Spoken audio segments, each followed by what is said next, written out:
शिक्षा जगत की अग्रणी पंक्ति में स्थित आरा के ज्ञान ज्योति आवासीय विद्यालय बामपाली आरा में आज उत्साह और उल्लास से भरा दिन रहा। सत्र प्रारंभ के साथ विद्यालय के नन्हे बच्चों को लर्निंग बाय डूइंग के अंतर्गत इस स्कूल के विभिन्न हाउस यथा निश्चल, कुशाग्र, उत्कृष्ट और वात्सल्य के हाउस कैप्टन और वाइस कैप्टन का चुनाव संपन्न हुआ। स्कूल के द्वारा इन चारों हाउस हेतु इस चुनाव का आगाज क्षेत्र में इस वर्ष होने वाले विधानसभा चुनाव को ध्यान में रखकर भी किया गया, जिससे बच्चों को इस बात का ज्ञान हो सके कि चुनाव कैसे होता है और इसमें किन प्रक्रियाओं से चुनाव लड़ने प्रत्याशियों एवं मतदाताओं को गुजरना पड़ता है। साथ ही साथ उससे संबंधित अन्य कौन कौन सी प्रक्रियाएं होती हैं तथा कौन सा कार्य करना है, कौन सा कार्य नहीं करना है तथा आचार संहिता का ज्ञान सभी इस चुनावी दंगल का हिस्सा बने। लर्निंग बाय डूइंग विधि से स्कूल स्तर पर मिली चुनाव की व्यवहारिक जानकारी बच्चों को आने वाले समय में देश में होने वाले विभिन्न स्तर के चुनावों में पूरी चुनावी प्रक्रिया को समझकर मतदान करने के लिए प्रेरित करेगी। इससे बच्चों को इस बात का ज्ञान भी होगा कि वे जब मतदान करने की उम्र में पहुंचेंगे तब उनके द्वारा सही नेतृत्वकर्ता का चयन हो जो राज्य को सही नेतृत्व प्रदान कर सके। इस पूरी प्रक्रिया को ज्ञान ज्योति प्रबंधन के नेतृत्व में ज्ञान ज्योति के सभी शिक्षक एवं शिक्षाकेतर सदस्यों द्वारा बड़े ही सहजता से इस चुनावी आयोजन के माध्यम से बच्चों को समझाने का सफल प्रयास किया गया है। सभी निर्देशों का पालन करते हुए एक बड़े ही उत्साहपूर्ण माहौल में हाउस के चुनाव संपन्न हुए तथा स्कूल में मुख्य चुनाव आयुक्त की भूमिका में रही विद्यालय की प्राचार्य डॉक्टर OCP जैन, जिनके सफल नेतृत्व में स्कूल का ये चुनावी सफर संपन्न हुआ। इनके निर्देश पर सभी बैलेट बॉक्स को सील बंद कराकर स्ट्रांग रूम में बंद करवा दिया गया। वोटों की गिनती सोमवार को होगी तथा चारों हाउस के कैप्टन तथा वाइस कैप्टन के नामों की घोषणा इन्वेस्टिचर सेरेमनी आयोजित कर गर्मी की छुट्टियों के समाप्त होते ही कर दी जाएगी।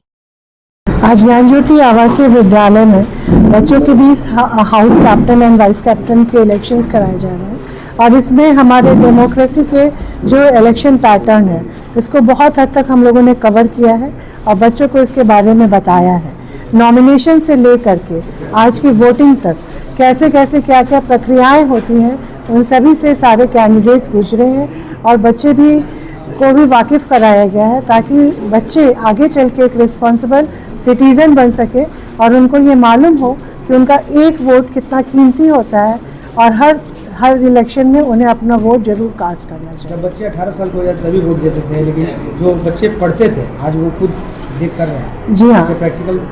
प्रैक्टिकल देखिए 18 साल की उम्र में इंडिया में हम वोट कास्ट कर सकते हैं assembly election and parliament elections में, बट स्कूल लेवल पे अगर हम इस तरह के इलेक्शंस कराते हैं और वोटिंग कराते हैं तो बच्चों को बचपन से ही ये आदत होती है कि उनका वोट इम्पॉर्टेंट है, उनकी भी बातें कहीं ना कहीं सुनी जाती है। तो अगर इस तरह की फीलिंग उनको बचपन से आएगी तभी वो जाके रिस्पॉन्सिबल सिटीज़न होंगे और आगे भी ये सोचेंगे कि असेंबली इलेक्शंस और पार्लियामेंट इलेक्शन में भी हमें वोट कास्ट करना चाहिए।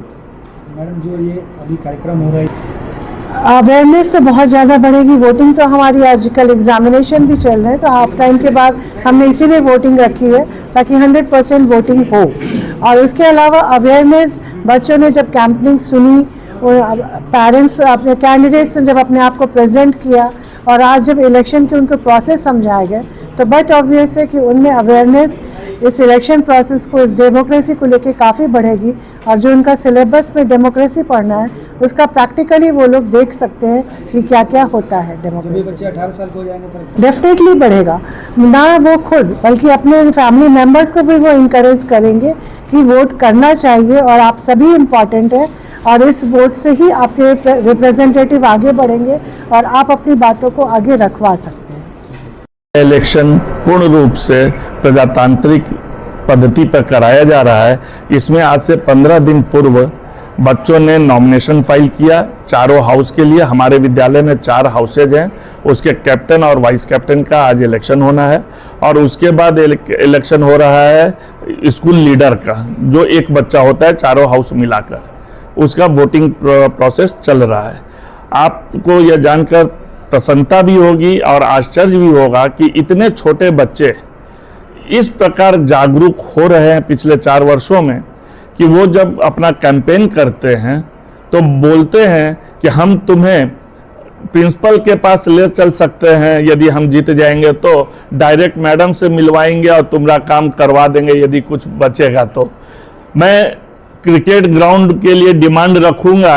और वास्तव में पिछले लीडर्स ने अपने विद्यालय में 2 क्रिकेट ग्राउंड भी बनवा लिया नेट वगैरह लगवाकर कि सर सभी की इच्छा है कि हम लोग क्रिकेट खेलें और हम लोग आए हैं सबकी तरफ से, बच्चों की तरफ से। ये पोटेंशियल उनमें है सर, तो क्या लगता है कि इस तरीके से जो अपने पेरेंट्स को भी अवेयर करते हैं वोटिंग परसेंटेज बढ़ाने? निश्चित रूप से पिछली बार के इलेक्शन में बच्चों ने या गार्जियंस ने ये बताया हम लोगों को कि आज वोटिंग के दिन बच्चे सुबह से कह रहे थे कि पापा जाओ तुम लोग वोट देने, आप लोग जाओ, अदरवाइज आपका ही कैंडिडेट हार जाएगा क्योंकि आप वोट नहीं देंगे। मैं 1 वोट से केवल जीता था या जीती थी। तो इससे निश्चित रूप से बच्चे गार्जियंस को अवेयर कर रहे हैं कि आप जाओ वोट देने, और एक वोट का महत्व वो बच्चे समझ रहे हैं। तो ये चीज़ें किताबों में पढ़ने को मिलती हैं, खास करके सिविक्स के चैप्टर में। आपने इस चीज़ को इम्प्लीमेंटेशन किया है, भले ही जो मतदान की उम्र है वो 18 साल हो। क्या लगता है कि इससे और जो स्किल्स हैं खास करके एक सिविलियन होने का, वो जागरूक होगा बच्चों में? निश्चित रूप से हम लोगों का शुरू से उद्देश्य 2005 में जब हम लोगों ने अपने विद्यालय की स्थापना की तो हमेशा हम लोग ये कहा कि लर्निंग बाय डूइंग, यानी हम लोगों ने 2005 में भी हैंड्स ऑन एक्टिविटी और कंप्यूटर के द्वारा, ऑडियो विजुअल के द्वारा ही शिक्षा लाई थी अपने विद्यालय में, जिसे देखकर कुछ लोग ये भी कहते थे कि नाचने गाने से विद्यालय नहीं चलेगा, क्योंकि ऑडियो विजुअल जब क्लास में सब्जेक्ट का चलता था तो भी लोगों को लगता था कि हम सिनेमा दिखा रहे हैं बच्चों को। और आज उस